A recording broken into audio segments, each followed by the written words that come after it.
So I recently got the chance to fully watch and study Alabama's quarterback, Ty Simpson, who's coming out of the 2026 NFL draft class.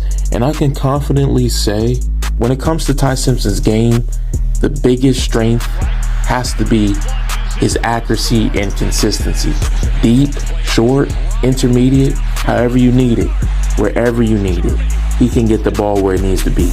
The amount of accurate passes he has completed in the pocket, on the run, off his back foot, all type of scenarios, and he still finds a way to locate his receiver and get the ball to them on point and on time is truly impressive. His ability to playmate on the run, very impressive. He had a really good connection with his Alabama receivers, and he led them well. That's a very, very key attribute that you need to have as a quarterback in the NFL. You need to be a leader. Very, very accurate for such a young quarterback. Accuracy, he has it down pat. And I would go so far as to say that Ty Simpson is the most accurate quarterback in this 2026 NFL draft class. And to double down on that statement, I know who you guys are thinking of right now. And I'll say this, Ty Simpson is a lot closer to Fernando Mendoza than people realize. Simpson's confidence in big moments show that he's fearless on the football field, and his clutch ability in big moments is truly impressive. Ty Simpson's biggest strengths: number one, high football IQ. Very, very smart quarterback. 2, elite accuracy and anticipation. Good pocket presence and mechanics. And number 4, high play action proficiency. Now, when it comes to his weaknesses, because, we can't just talk about the good, we got to talk about the bad as well. When it comes to Ty Simpson's weaknesses, number 1, limited experience. Ty Simpson only played 1 season as the primary starter, and I honestly feel as though Ty Simpson should have stayed at Alabama for a senior year. I think Ty Simpson, if he had stayed at Alabama for 1 more season, could have further refined his game and would have been a lock as one of the top quarterbacks in the class. He chose to come out this year, and that was his choice, but I really think that his limited experience is going to cause him to not go as high as he could have gone if he had stayed for an additional year at Alabama.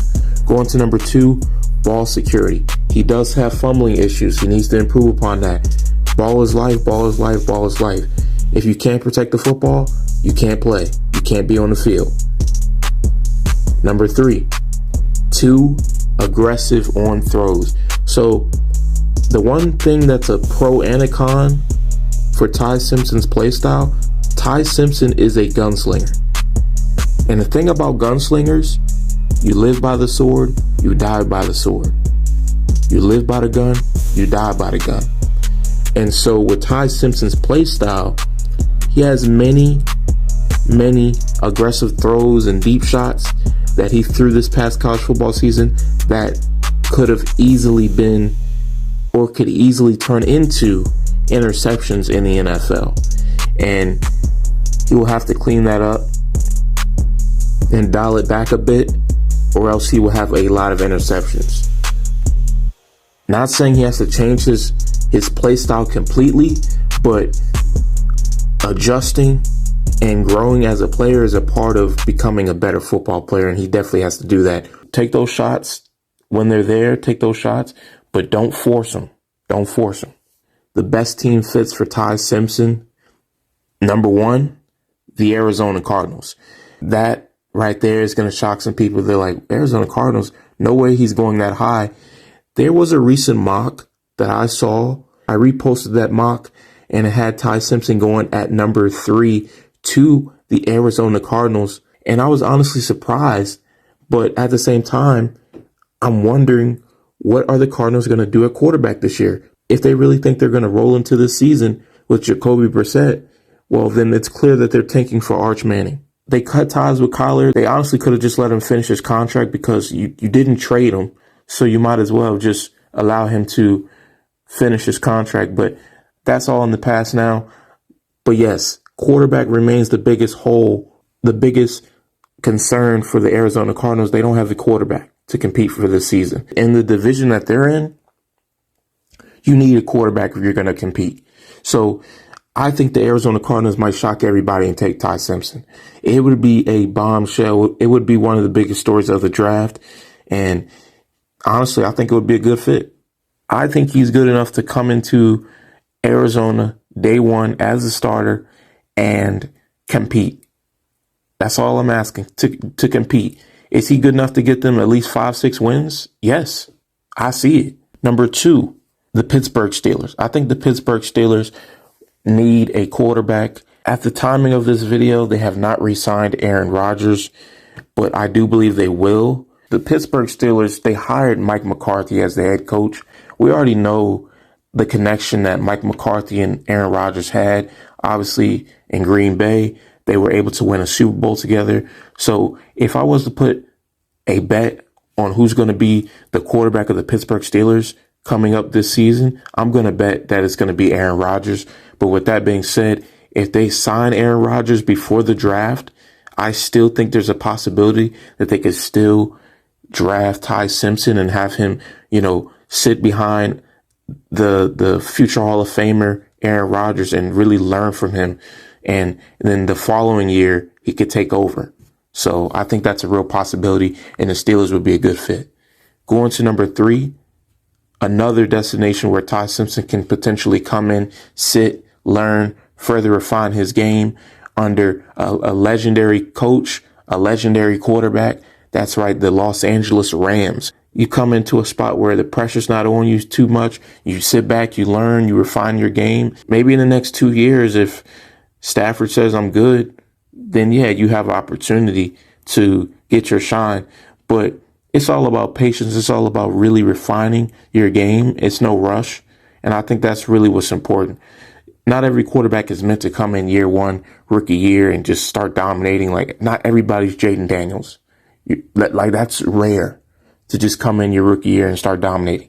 Some guys need to sit behind a vet and learn. And I think Ty Simpson could be one of those guys, but it really just depends on the situation. Going to number 4, the New York Jets. The New York Jets need a quarterback. They traded for Geno Smith from the Las Vegas Raiders. They reunited with Geno Smith. And I think that trade was absolutely illogical. It was absolutely stupid to me. That's just how I feel. Giving up a 7th round pick for Geno Smith, I don't care if it's just a 7th round pick. I don't. Any trade compensation for a player that bad and that inconsistent is absolutely illogical. You can get a 7th round pick like the 2025 NFL draft class running back who went to Washington, Ja'Cory Krosky-Merritt. He was a 7th round pick. Look at the production he put up this season. The Commanders were one of the best rushing teams in the NFL. They were top 5 in rushing, in large part due to Ja'Cory Krosky-Merritt, who had 800 plus rushing yards as a 7th round pick. So 7th round picks absolutely have value.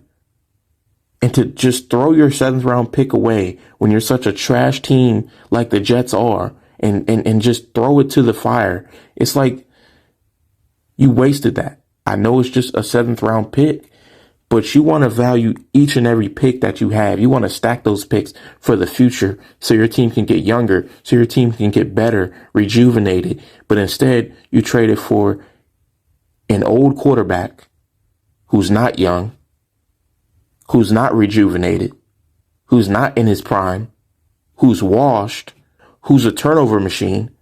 And now you're in a tough position where you have to find a quarterback, because if the Jets are rolling into next season with Geno Smith as their quarterback, there's no chance that they have at competing. They will be in the bottom of the barrel yet again.